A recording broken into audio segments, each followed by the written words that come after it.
And joining me now is Democratic Congresswoman Virginia gubernatorial candidate Abigail Spanberger, a former CIA officer.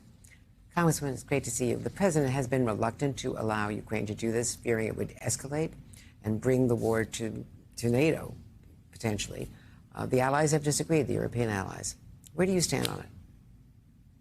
I think it's important that Ukraine have the ability to defend itself. Certainly that has been the standard that we have kept in not only providing weapons to Ukraine for their ability to fight for their own defense and their own freedom, but also in working with our allies across NATO and across the world in leveraging sanctions and in facilitating the weaponry that Ukraine needs. I think it's extraordinarily important that when there are attacks coming into Ukraine from Russia, that the Ukrainians be able to strike those military targets.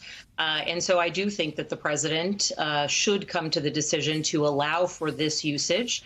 And on the issue of escalation, the reality is that currently Russia has invaded Ukraine. This war has now been ongoing for years. And Vladimir Putin, for whatever reason, does not seem to view it as an escalation, that he is pivoting towards Iran and towards other hostile nations to be able to ensure his ability to continue this barbaric, horrific war against the Ukrainian people and against the foundations of democracy. So I do hope the president comes to this decision. I know he won't come to it lightly, nor should he. But at this stage in the war, recognizing the terror inflicted upon civilians in Ukraine and recognizing the need for the Ukrainians to be able to strike back at the military targets where attacks have emanated, I think it's the correct decision. And that decision by Iran to provide ballistic missiles to Russia, that was announced by, or confirmed, I should say, by the Secretary of State this week when he was in Kyiv. And that is an alarming escalation, because previously it was just drones.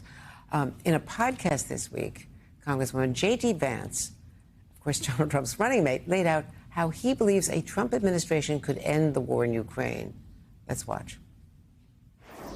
And what it probably looks like is something like the current line of demarcation between Russia and Ukraine. That becomes like a demilitarized zone. It's heavily fortified so the Russians don't invade again.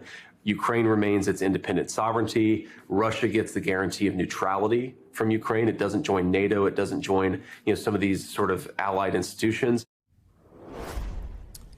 Some people would say that's surrender by Ukraine.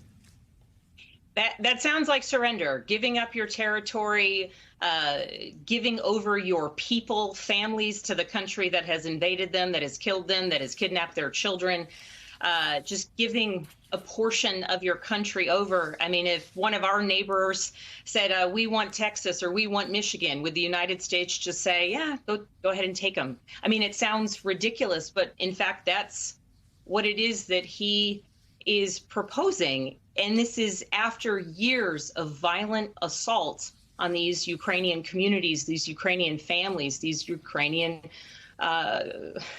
communities. And so it speaks to his absolute lack of knowledge of foreign affairs, of national security issues.